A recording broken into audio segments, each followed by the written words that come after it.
দীর্ঘ দেড় দশকের রাজনৈতিক পট পরিবর্তন ও ২০২৪ সালের কিছু মৌলবাদী সংগঠনের দ্বারা গণ অভ্যুত্থানের পর অনুষ্ঠিত বাংলাদেশের ১৩তম জাতীয় সংসদ নির্বাচনে নিরঙ্কুশ বিজয় হল তারেক রহমানের নেতৃত্বাধীন বাংলাদেশ জাতীয়তাবাদী দল বা বিএনপির। আপনারা জানেন, ভারতে যেমন সর্বোচ্চ আইনসভা পার্লামেন্ট, যেখানে মোট আসন সংখ্যা ৫৪৩, সেরকমই বাংলাদেশের আইনসভার নাম জাতীয় সংসদ, সেখানে মোট আসন সংখ্যা ৩০০। এর মধ্যে এবছর ৫০টি আসন মহিলাদের জন্য সংরক্ষিত ছিল। আর বলে রাখি, এবছর একজন প্রার্থীর হঠাৎ মৃত্যু হওয়ায় মোট ২৯৯টি আসনে ভোট গ্রহণ হয়েছে এবং সেখানে ২০৯টি আসন পেয়ে সরকার গঠন করতে চলেছে বিএনপি। আর তার প্রধান বিরোধী জামায়াত ইসলাম পেয়েছে ৬৮টি আসন। মোট ভোট পড়েছে ৬০.২৬%। দীর্ঘ ২০ বছর পর বাংলাদেশে পুনরায় সরকার গঠন করতে চলেছেন বিএনপি। আর ইতিমধ্যেই ভারতের প্রধানমন্ত্রী নরেন্দ্র মোদীও বিএনপি প্রধান তারেক রহমানকে শুভেচ্ছা বার্তা দিয়েছেন। আর আমরা যদি বাংলাদেশের আগামী প্রধানমন্ত্রী তারেক রহমানের ব্যাকগ্রাউন্ডটা দেখি বন্ধুরা, দেখুন, তারেক রহমান হলেন বাংলাদেশের শক্তিশালী রাজনৈতিক চরিত্র খালেদা জিয়া ও জিয়াউর রহমানের বড় ছেলে। খালেদা জিয়া ছিলেন বাংলাদেশের ৩বারের প্রধানমন্ত্রী এবং তার হাজব্যান্ড জিয়াউর রহমান ছিলেন বিএনপি দলের প্রতিষ্ঠাতা। ২০০৮-এ দুর্নীতির অভিযোগে তারেক রহমানকে কিন্তু অ্যারেস্ট করা হয়েছিল এবং ভায়োলেন্সের বিভিন্ন রকম চার্জ তার প্রতি লাগানো হয়েছিল। এরপর এইসব জটিলতার কারণে তারেক রহমান দেশ ছেড়ে লন্ডন চলে গেছিল এবং লন্ডনে দীর্ঘ ১৭ বছর থেকে সেখান থেকেই পার্টির দায়িত্ব সামলেছিলেন।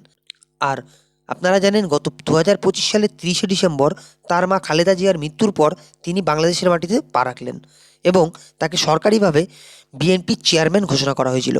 আর তারপরেই বিএনপিকে সামনে থেকে নেতৃত্ব দিয়ে জয়ী করা। তবে এখন মূল যেটা প্রশ্ন, সেটা হলো বাংলাদেশের রাজনীতিতে বাংলাদেশ জাতীয়তাবাদী দল বা বিএনপি ক্ষমতায় আসায় ভারতের জন্য সেটা লাভ না ক্ষতির।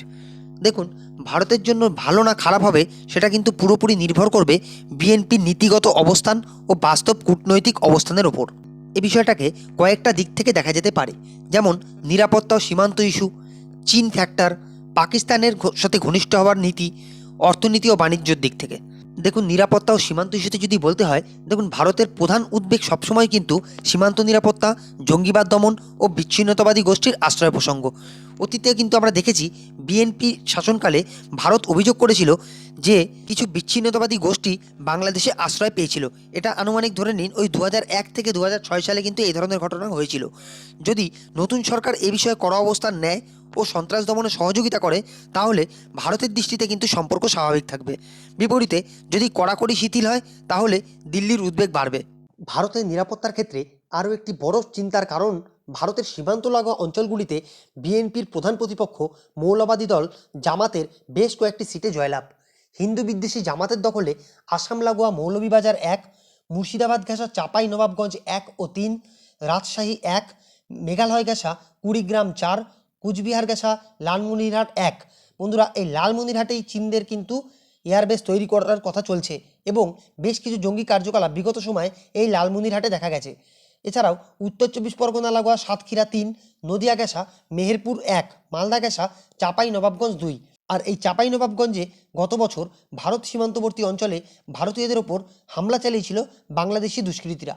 বিশেষজ্ঞদের ধারণা, বাংলাদেশের জামায়াত ইসলাম যেহেতু একটি মৌলবাদী দল, তাই পাকিস্তানের আইএসআই এর মদতে তারা তাদের নেটওয়ার্ক বৃদ্ধি করবে, যা ভারতের জন্য উদ্বেগের।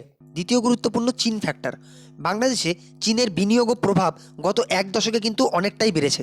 বিএনপি ঐতিহাসিকভাবে চীনের সঙ্গে ঘনিষ্ঠ সম্পর্ক রাখে বলে আমরা দেখে এসেছি। ভারত এখন দেখবে অবকাঠামো ও প্রতিরক্ষা ক্ষেত্রে চীনের প্রভাব কতটা বাড়ছে, বঙ্গোপসাগর ও সামরিক সহযোগিতায় ভারসাম্য বজায় থাকছে কিনা। যদি ঢাকা ব্যালেন্সিং পলিসি নেয়, অর্থাৎ ভারত চীন উভয়ের সাথেই ভালো সম্পর্ক রাখে, তাহলে দিল্লি তা মেনে নেবে। কিন্তু যদি কৌশলগতভাবে চীনের দিকে বেশি ঝুঁকে পড়ে, তাহলে কিন্তু ভারতের কৌশলগত অস্বস্তি বাড়তে পারে। তৃতীয়ত, পাকিস্তান ঘনিষ্ঠতা নীতি। দেখুন, অন্তর্বর্তী সরকার থাকাকালীন মোহাম্মদ ইউনূসের নেতৃত্বাধীন আমরা দেখেছি পাকিস্তানের সঙ্গে কিন্তু বাংলাদেশের একটা অত্যন্ত ঘনিষ্ঠ সম্পর্কের দিকে যাচ্ছিল। এখন বিএনপি ঐতিহাসিকভাবে তুলনামূলকভাবে পাকিস্তান ঘনিষ্ঠ বলে ধরা হয়। এতে দক্ষিণ এশিয়ায় ভূরাজনীতিতে ভারতের কৌশলগত চাপ বাড়বে। এবার বিগত সময়ে আমরা যেমন দেখেছি বিএনপিও পাকিস্তান ঘনিষ্ঠ ছিল, কিন্তু বর্তমানে যদি বিএনপি পাকিস্তান ঘনিষ্ঠ থাকে সেক্ষেত্রে দক্ষিণ এশিয়ার রাজনীতিতে কিন্তু ভারতের কৌশলগত চাপ বাড়তে পারে।